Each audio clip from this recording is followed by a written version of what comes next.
नमस्कार।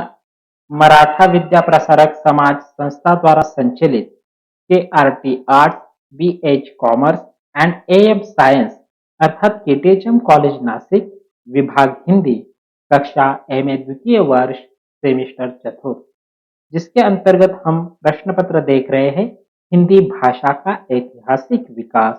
और हम आज अध्ययन करने वाले हैं मध्ययुगीन भारतीय आर्य भाषा, जिसके अंतर्गत अपभ्रंश भाषा का परिचय कराने वाले हैं मैं डॉक्टर जगदीश परदेसी।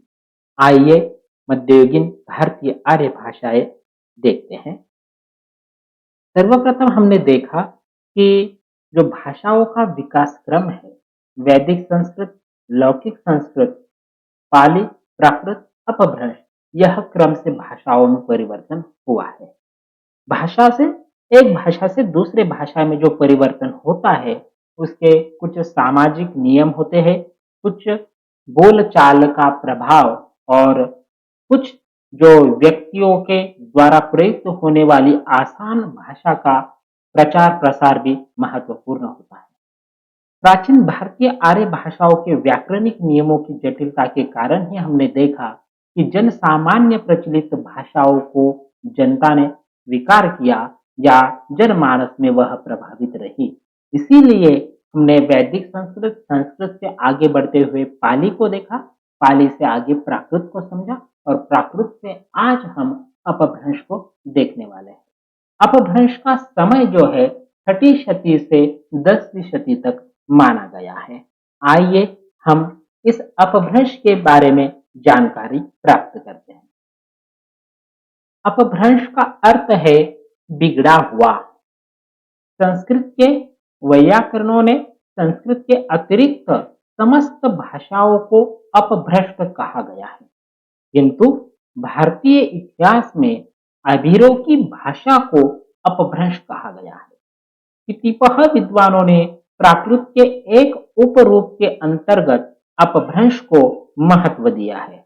उनका विचार है कि प्राकृत के द्वितीय उत्थान काल में जो भाषाएं साहित्यिक बन गई थी, उनके स्थान पर कुछ प्राकृत जनभाषा के रूप में विकसित हो रही थी। वही आगे चलकर 500 ईस्वी सन से 1000 ईस्वी सन तक साहित्यिक भाषा के रूप में प्रतिष्ठित हुए, जिन्हें अपभ्रंश कहा जाता है। अपभ्रंश को अवहट्ट, अवभंश, ग्रामीण देशी, अभिरोक्ति, अभिरकी कहा जाता है। डॉक्टर हरदेव बाहरी ने इसे अभिरोकी भाषा कहा है, जबकि भोलानाथ तिवारी इसे प्राकृत का ही परिवर्तित रूप मानते हैं। डॉक्टर सुनीति कुमार चैटर्जी ने इसे भारतीय आर्य भाषाओं के विकास की कड़ी के रूप में भी स्वीकार किया है। डॉक्टर चैटर्जी के अनुसार साहित्यिक प्राकृतों का ही अपभ्रष्ट रूप जन भाषाओं के रूप में विद्यमान था, जो आगे चलकर साहित्यिक बना। इस प्रकार जितनी प्राकृतें थी, उतनी ही उनके अपभ्रष्ट रूप ही विकसित हुए हैं।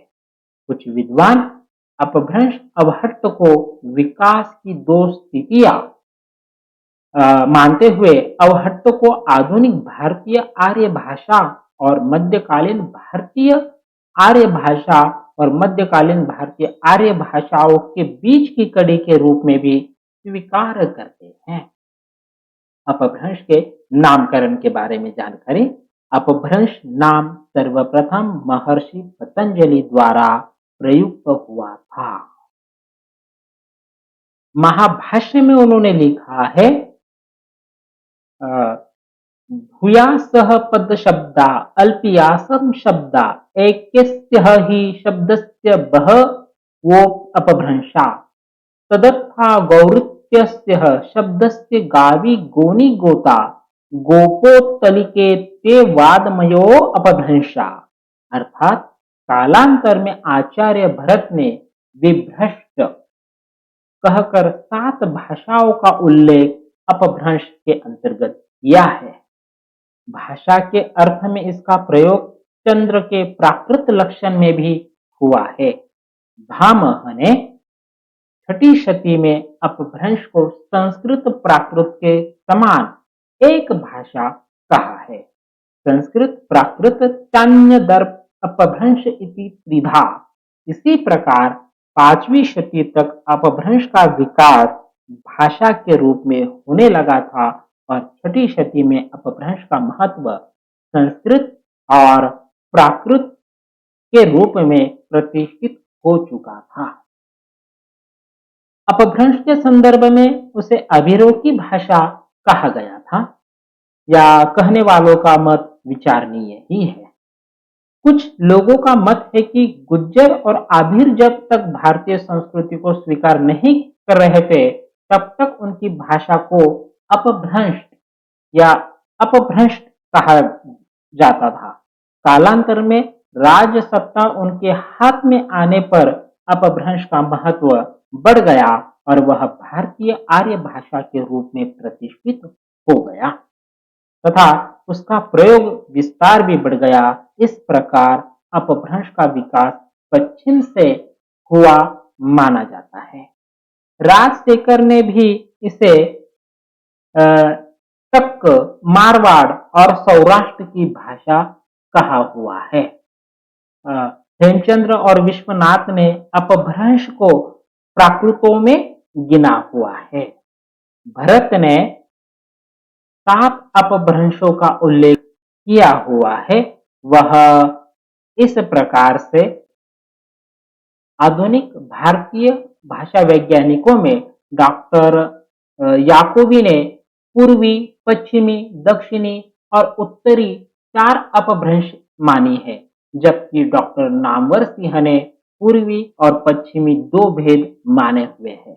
डॉक्टर भोलानाथ तिवारी ने प्राकृतों के आधार पर सौरसेनी, महाराष्ट्री, अर्धमागधी, मागधी, केकय्य और ब्राचड़, यह 6 अपभ्रंशों का अस्तित्व स्वीकार किया हुआ है।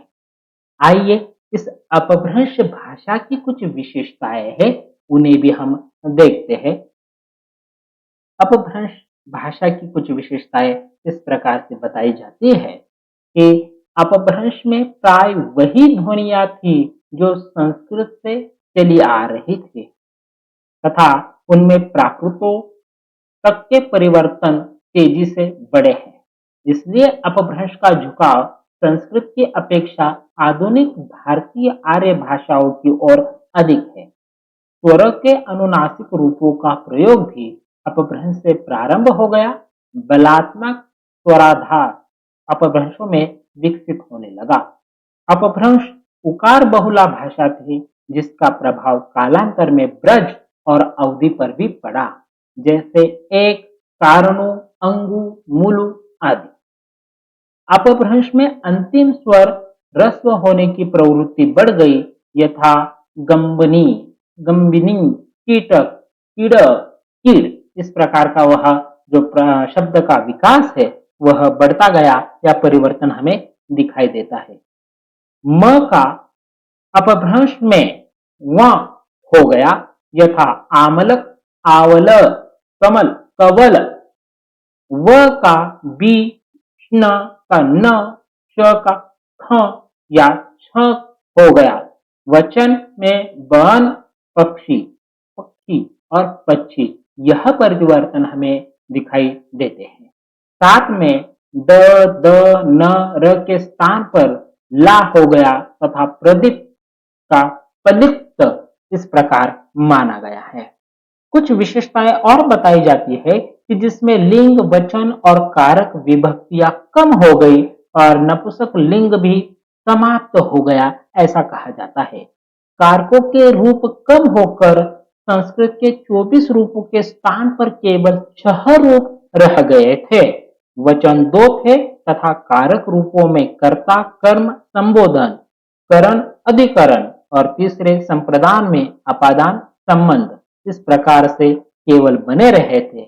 और 1-2 विशेषता इस प्रकार से भी बताई जाती है कि संस्कृत में संयोगात्मक रूप के कारण शब्दों को वाक्य में कहीं भी रख देने से अर्थ पर प्रभाव नहीं पड़ता था, परंतु अपभ्रंश में शब्दों का स्थान निश्चित हो गया।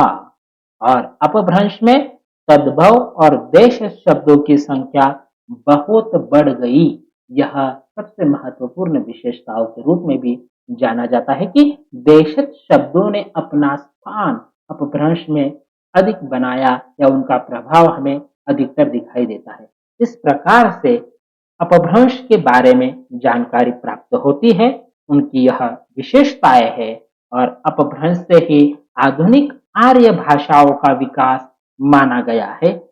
यहाँ पर हम रुकते हैं। धन्यवाद।